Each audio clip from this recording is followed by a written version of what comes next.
Nebraska wins their bowl game to go to 7-6, their first winning season since 2016, or like the iPhone 2 or some damn thing like that. And, it doesn't really matter because we can just take all that stuff and put it behind us. We went into a bowl game. We have a winning season. It's a good step forward. I know it's not where we want to be completely, but I think there's a lot of, there was a lot of good that came out of this season. Number one, the best thing I think that came out of this season is we have an offensive coordinator that looks like they can run an offense and actually, move the ball down the field and things like that. I wouldn't put a whole lot into this game and maybe the performance because of what the field looked like, as in, I'm sure people are going to complain about sloppy tackling, but I wouldn't want to tackle anybody on that field like that. Some of those guys, when they made tackles, they slid about 83 yards down the field. So there was a lot of good in this game. I don't the official stats that I follow were completely screwed up all throughout this game, and I'm not going to rely on them. I have no idea who finished with what. I do know this: Ramirez-Johnson had a really good game, and I'm glad for him because it's his last game as a Husker. They broke the streak of the bowl game, not getting to a bowl game, and I think that that's kind of cool because he has, in this day and age where people just on a whim transfer here and transfer there. It's nice to see that a guy stuck with Nebraska through his entire career, even though it really didn't work out the way he wanted it to. I've always liked Ramirez-Johnson. I always felt that he was very explosive. And it's funny, you saw, Ramirez get a touchdown, the first one he had since 2021. And he also had, I think, Quentin Ives, maybe his first touchdown. Again, I'm not sure because of the stats. To me, the most impressive thing in this game is how well the defense played. And I'm sure people are going to make comments that, well, they didn't play that well. Well, they pretty much gave up 2 points. They got put into bad positions. I think for having a brand new defensive coordinator and a whole bunch of brand new defensive coaches, that our defense went out and played pretty damn good football.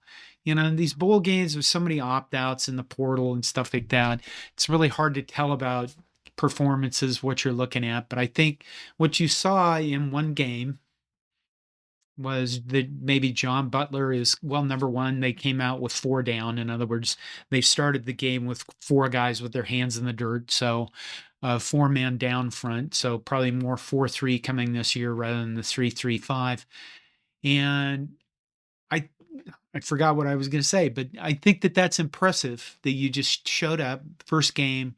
Maybe you had a couple weeks to go through your stuff with your guys, not knowing that some of them would be there and some of them wouldn't really. As we saw, with a few players, they went into the portal, they came back. Dowdell went into the portal and left. And I guess to me, this game, I'm going to say this and it's going to sound weird. I know that it was important to win this game because it would have left a sour taste in our mouths if we didn't.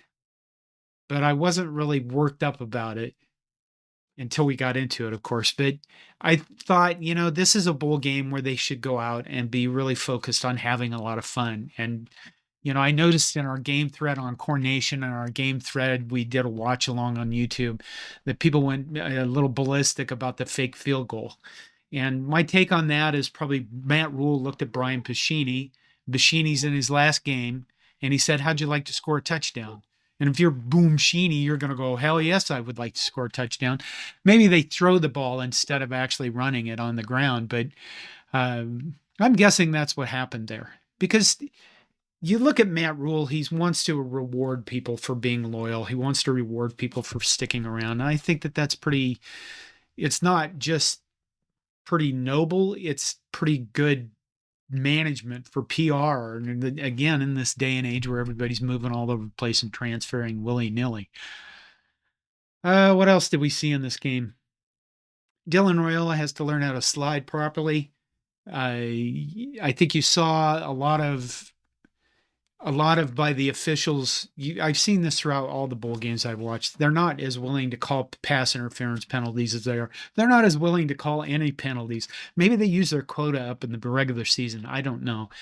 On the one slide, he was short. He's got to learn how to do that better, whether he's going to take a hit or what. The other time he did get hit on a slide, it was the proper call. You can't hit a player. They're going to throw a flag if you hit a quarterback who's given himself up. They're just going to do that. And then he got up and got in that face. And I'm sure a lot of people will say, well, they should have thrown a flag on him. Well, he didn't headbutt a guy. He didn't headbutt anybody. He didn't push anybody. There was no overly other than get out of, you hit me, get out of my face kind of thing. Or he got in the guy's face to say that. But I think it was a good no call by the officials because you want to penalize a defense for taking a shot at a quarterback that's sliding. You don't want to call an offsetting penalty because that would take away that for, the penalty for hitting a quarterback while they're sliding. So I think that was a good no call. If they were going to call anybody else on that play, they might have called our offensive lineman who did a really good job of protecting their quarterback, because when your quarterback gets hit like that, or he gets into situations where defensive players can come up and start messing with him, as an offensive lineman, you should want to murder those guys right on the field.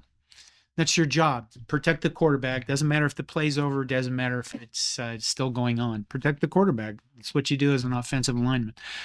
What else in this game? There were plays. I think you could see.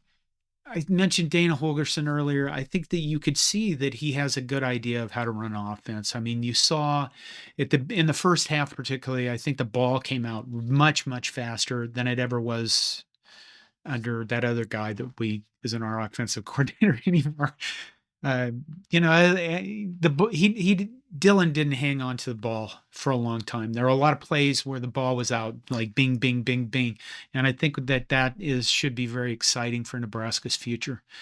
The other exciting thing is that you saw, again, a defense that played very well, even though they didn't really have any breakdowns. They didn't really have, you could call, and when I mean breakdowns, by giving up massive plays that end up in scoring. They gave up some big runs. At the beginning of the game, they gave up that 50-yard screen pass, but they didn't give up a lot of scoring. And they held the other team to 15 points, basically, total.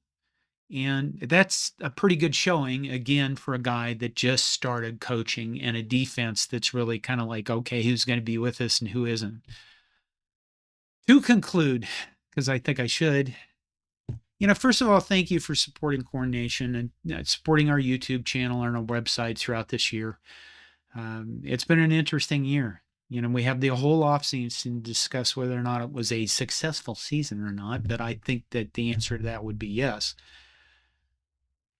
But I do appreciate the fact that you guys come and watch our videos and you come to our website and you participate in our game threads and stuff like that. And I just want to say Merry Christmas to everybody and Happy New Year.